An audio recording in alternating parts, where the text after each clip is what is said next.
What's going on, YouTube? It's Sensei, the place to be. Chill, Mr. A&D. Better give you guys another Monday Night Raw review. Yes, back here on camera. I told you guys it was going to be coming. I was trying to get back into the camera and do all these things for you guys, stuff like that. So, now yesterday was Monday Night Football, so I had to obviously watch the team lose. But I was like, but we're going to sit there and watch Raw. I had to go make sure I catch up on some things. And yeah, we got a decent Raw with about 4 20-minute matches, another QR code with the this one. Excuse me. I do believe that after this QR code on Monday, this is definitely Bray Wyatt. Obviously, and I'll get to in a minute why I believe that is. So, just to give you guys a little quick run up. So this is my plan moving forward with the Raw midweek wrestling review and Smackdown reviews. Rampage, I know I just did a Rampage review because it was Grand Slam. Rampage still ain't been that good, so I think I'll do a Rampage review when the show is good. But for right now, for the Raw, SmackDown, and for the midweek wrestling review, this is how I plan on doing it. I plan on being on camera. I plan on bringing back the live streams when it comes to the pay-per-view. So Extreme Rules is on the 8th. I hope to be able to do that for you guys because October 5th is my son's birthday, and usually it's on a Wednesday, and I know I'm working 12 hours that day, so for those out there who know their kids, I ain't going to be able to see my son on his birthday, and then, so usually on the weekends when people go celebrate, they have birthday parties, something like that, so that will probably most likely be the 8th. Now, I understand Extreme Rules is coming here to Philly, but we ain't going to go to Extreme Rules, okay? But I'm just like, well, I'm going to try to go live that night. If not, we'll see. I'll just have a review up on Sunday until we can get more into the swing of things right now. But let's kick off on Monday Night Raw here because got a lot of things to get into. And first off, we kick off Raw with the ladies. The ladies come out. Bianca Belair, Alexa Bliss, and Asuka make their way to the ring. Belair says she's ready to come out here and challenge Bayley, but she remembered that it's not just about her and Bayley. Bayley doesn't want to be 3-on-1 again, so she gonna say that Asuka and Alexa Bliss have her back when they go about Extreme Rules. Well, Damage Control comes out. Yeah, excuse me. Bayley says Bianca's been groomed to be in her position. She's been picked and stuff. That's why you've been champion, and I had to work for everything. I was 12 years old, and then Bianca was like, "Oh, I wasn't handpicked. I had to work for all this. You know, trust me, I had to work for all this." But then she keeps bringing back her, pinning her, at Clash of Castle. Nobody's able to do that for over 300 days, and she ended up doing it.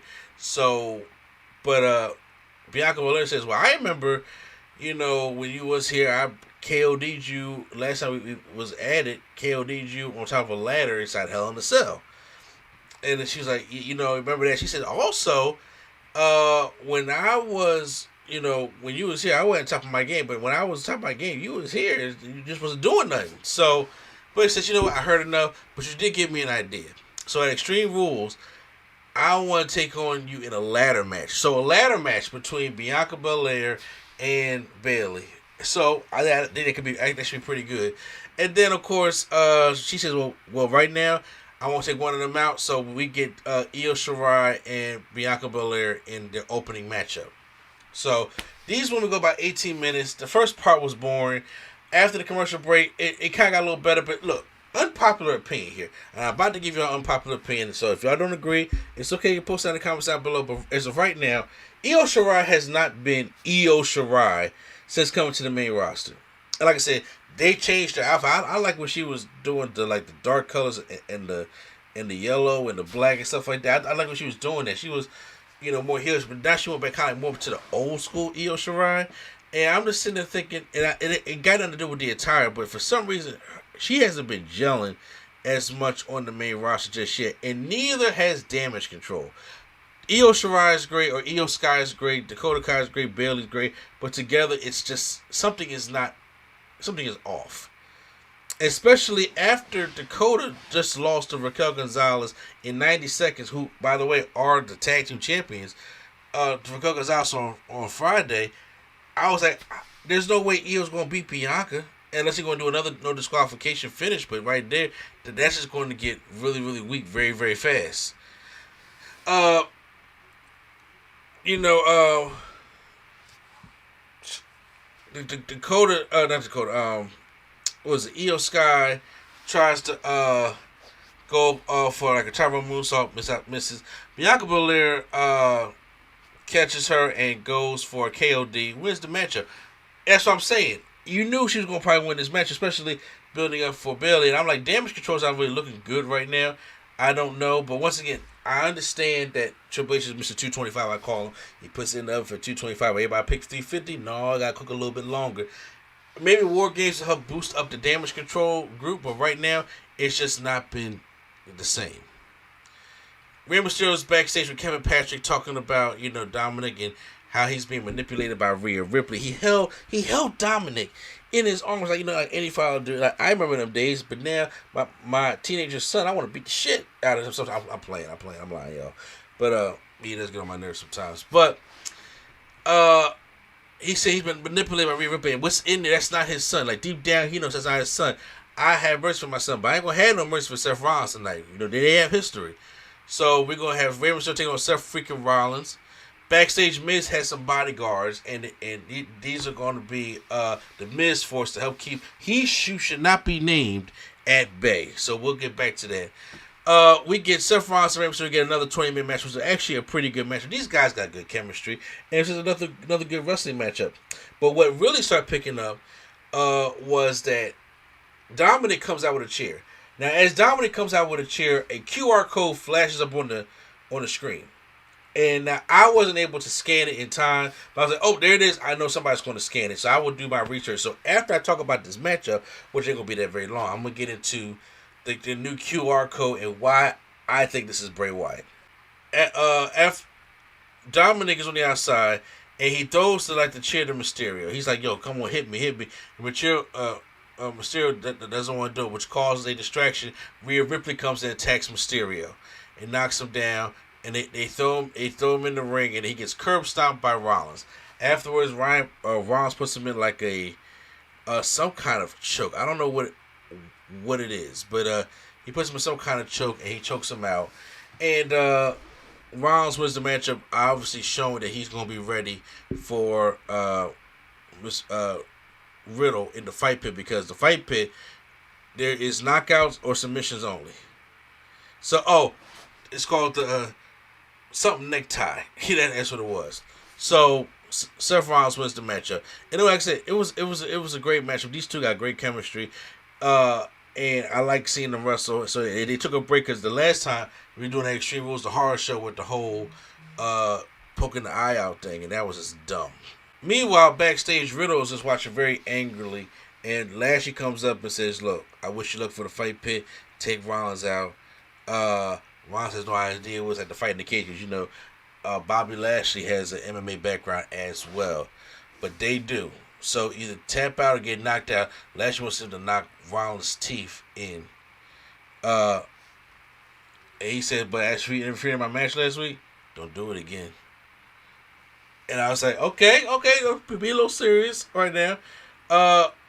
Meanwhile, before we get into the next matchup, because that's the Kevin Owens and Gargano stuff, let's go into this QR code. So, when you scan the QR code, I had to do some actual, read into this kind of stuff, which, look, you gotta understand something, guys. I'm a huge wrestling fan. It's number one on my list. But I'm also a nerd. I'm also a Marvel fan. So, anytime I watch a Marvel thing, or I watch a TV series or anything like that, when they do Easter eggs, I'm all into that kind of stuff. Let me tell you something. When I was, back in 2004, me and my homies, when Saw first came out, every year we were sitting there putting together Easter eggs and trying to figure out stuff like that, and doing, explain videos, stuff like that. We were sitting there waiting to the big finale until they botched the fuck out that joint, okay? So, just after Saw 6, bruh, final chapter in 8, no. And Jigsaw, all that that stuff is stupid. It's done. It need to reboot it. But, I'm telling you right now, though, but we used to have fun doing all that kind of stuff like that. So, it's kind of fun now. So, when they did the QR code, it takes us to this, sliced up video about who killed the world? You did, but it has different superstars and wrestlers from different eras of wrestling, from Attitude, New Generation, Ruthless Aggression, all spliced in saying who killed, like they're all saying the different words, and it's all put together to sound out who killed the world. And then it goes into a feed your head type thing. And then, like I said, you see from Road Dogg to Stone Cold to The Rock to Papa Shango to just a lot of different things. After that video, it gives you a number. The number is a number, I had to write this down, 40701. And so it's a zip code. The zip code is going to a place in Corbin, Kentucky. Okay, now the Corbin, it's not a Baron Corbin reference, please. It's not, y'all. It's in Kentucky. In that place, there is a vinyl record shop that's called. This is how they go in. A vinyl record shop that's called the White Rabbit Records. Okay, White Rabbit Records has a YouTube channel that has not had anything put up on there. I think it started in 2006, and it had. If you go there and you see it on the White Rabbits Records thing, you see a video of the Jefferson Airplane White Rabbit. That's the only video that's up there. But then just recently, that was 15 years ago. Then just recently, they uploaded a video, a 3-second video that said 04062, which is another zip code, which leads, I'm like, bro, talk about a wild goose chase, yo. Which leads, is a zip code, which leads to a place in Windham, Maine. Windham Rotunda is, you know what I'm saying, like, it's Bray Wyatt. So, obviously, it's like, it's Bray Wyatt. Now, here's the thing. Is anything big coming out of this? Most likely, 95% can tell you no. It's not. It's just something to fuck with people, something to follow the clues to something that we already know, that Bray Wyatt is coming back. And I'm like, it's cool. I hope he comes back as a different kind of gimmick or an updated feed or something like that. I don't know. But he has a very creative mind, and bro, he is taking us on the wild goose chase. I'm saying I'm enjoying it. I think something is bound to happen at Extreme Rules. I don't know during what match, but I think something could happen at Extreme Rules. I think that's going to be great. I think it's going to be great. I love doing this kind of stuff like that. I love seeing the mysteries. Like, Triple H loves doing the little Easter eggs in there, too. It makes you pay attention to the show. That's the things I be liking about it. So, as you did that whole breakdown right there, we get Kevin Owens and Gargano, the Panda Express, which they try to explain on commentary why they're called the Panda Express, because they had their love for pandas in wrestling when they had a tour in Germany. And then Corey Graves made a comment saying, yeah, they also probably bonded over celibacy. But Kevin Owens and Gargano walk in, they see one of the Miz security, the Miz force is knocked out. See, another more Easter egg of what's going on. So we get a tag team match, Alpha Academy taking on John Gargano, Kevin Owens. Another good matchup, another 20-minute matchup here that deserved the world time. And Kevin Owens and Gargano are just great at what they do. There was one point that Owens puts Otis on the table. There's an elbow off the barricade onto the table to take him down. In the ring, Gable hits a throat thrust on Gargano, but Gargano quickly comes back, takes down Gable. And then Gargano sets up for his finisher, but then Austin Theory comes down to try to distract him. Gable attacks Gargano with a cliffhanger DDT for a near fall. But as Gable knocks Gargano out the ring, Gargano avoids getting hit with the Money in the Bank briefcase by Theory, gives him a super kick. Gable pulls Gargano on the apron, but Gargano hits the one final beat for the win. So they both win here, and it was a really fun match. It was a good win. They got 20 minutes, so it was really stuff going on with that. Now, once again, I don't know what's going on with Austin Theory. He has not been the same since he got knocked out by Tyson Fury, or even by since SummerSlam. But I don't know if Trish has a different direction for him, or because he was being pushed hard with the Vince thing, but he has lost about. Well, he lost two matches to Kevin Owens, but then he also got, bitched out a while, much too. So whatever the case may be. AJ Styles is walking backstage when he passes another Miz Force guy that's knocked out. And then Kevin Patrick asks Styles, why did he join Judgment Day? Like, are you really going to ask him that question? So I said, he's been out for a while. Finn Balor also to him. And he says, they should cheat so much together. They could change the business. But he says Styles has a match with Sami Zayn tonight, and Zayn will have Solo Sikoa in his corner, so Balor offers to be in his corner. But Styles says he watches his own back. I'm Omos and MVP walking out for a squash matchup.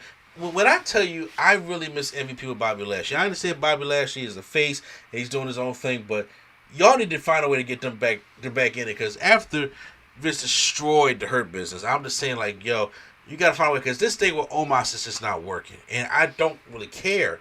And he comes out like every other 3 weeks, and just comes here and squashes two guys, and that's all it was. It did nothing impressive here. He just come out there and squash two guys. So that was it. Meanwhile, the Miz is backstage. He sees that all his Miz Force has been taken down, and there's some kind of mannequin dressed in the Edmonton Oilers hockey costume, but it's really Dexter Lumis. Takes him and chokes Miz out and has him on his unconscious body. Now, how many weeks are we going to do this? He's been stalking the Miz. He caught him up.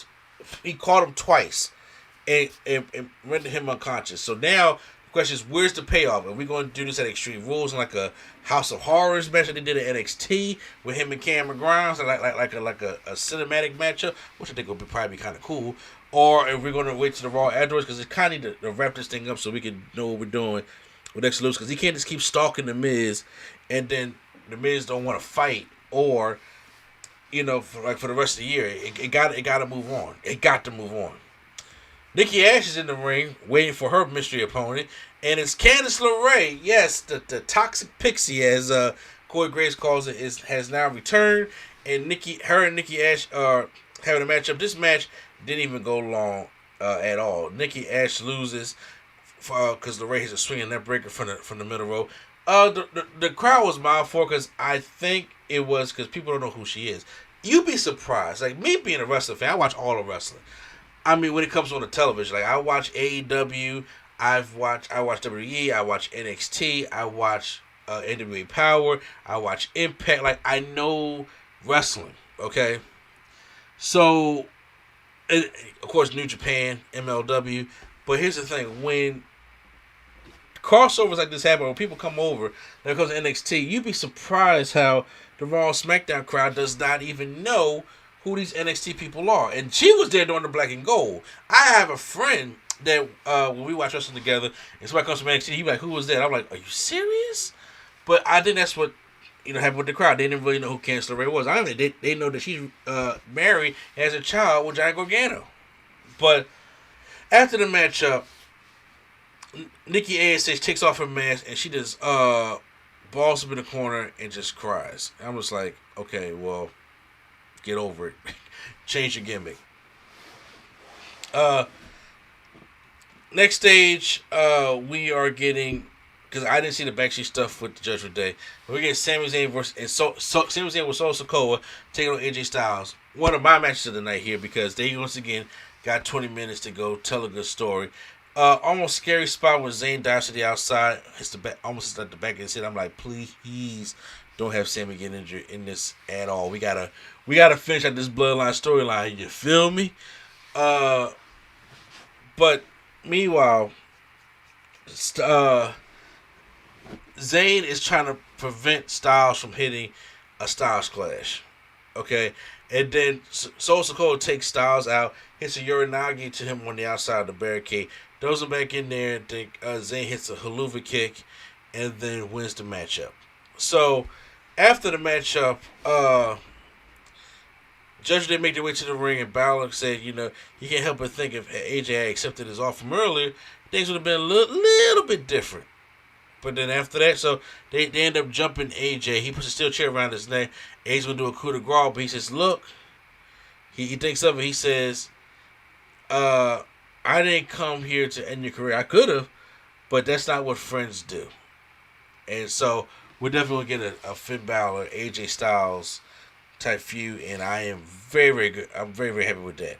the women are backstage. When I see the women, Bianca Belair, Leslie, and Asuka saying, "Hey, thanks for coming. Hey, great to see Candice LeRae on Monday Night Raw." But Damage Control comes and says, gets in their faces, and LeRae challenges Dakota Kai for next week. So there they have it. Damian Priest taking on Matt Riddle, and they said it's the first time they ever fought in WWE. So this was a good main event as well. Like I said, each match he got about 20 minutes. I think the weakest one was being the women with Bianca and Io Sky, but they really go here. The sum of it all, Riddle goes to top rope. Rhea tries to scratch them. Priest attacks Riddle, hits him with a vicious layer like this one, like how he hit Mysterio with that Larry a couple weeks ago. Like, this is a wrap. And he hits the flatliner for the near fall. And then I was like, well, if he hit the South of Heaven, that'll probably be it. But then Riddle goes and flips out the South of Heaven. He goes for RKO, but Priest avoids it. He tries to go for the springboard off the ropes, but Riddle needs him. And then, but he tries to go for another RKO. But Priest gets him in a torture rack position, but Riddle counts out that for the victory. After he wins, all of a sudden, Judgment Day starts jumping Matt Riddle, but then Edge's music hits on this day. So he's not the right rabbit, y'all. Because for people online thinking that, I was like, really? He comes, he wipes out everything. He says, y'all keep trying to take me down, but I keep coming back. Even if it takes 9 years, he comes back. So for the first time ever, Finn Balor versus Edge at Extreme Rules in an I Quit match. So one thing I'm liking, that each Extreme Rules stipulation has a stipulation now, because we have a ladder match between Bianca and Bayley. We have a strap match between Karrion Kross and Drew McIntyre. We have a fight pit between Seth Rollins and Riddle. Then we have an I Quit match between Edge and Balor. Those are the Extreme Rules between Ronda and Liv Morgan. Those are the 5 matches. I think it's going to be 6. I think they're going to have one more SmackDown matchup. Or if not, they're probably going to do something with Dexter Lumis and The Miz. I'm not sure, because it needs to end there. But it's like a pretty good show, especially being here in Philly, being the land of extreme. So I'm curious to see what those how the match is going to go. But I think Extreme Rules is going to probably be pretty good. But guys, that was Raw. Still, even though Raw is long, but due to the matches of the show, that really helped. And I enjoy doing this whole Q&R thing. QR code, excuse me, for my wife kills me. Raw gets a thumbs up from me. Okay? Gets a thumbs up from me. So post any comments down below. How do you guys feel about Monday Night Raw? Hit the like button if you guys enjoy my review. Hit the subscribe button for more reviews where you can see my face right here on NC Studios. So once again, it's NC, the place to be. Chill Show, Mr. A&D, and the Fat React is out.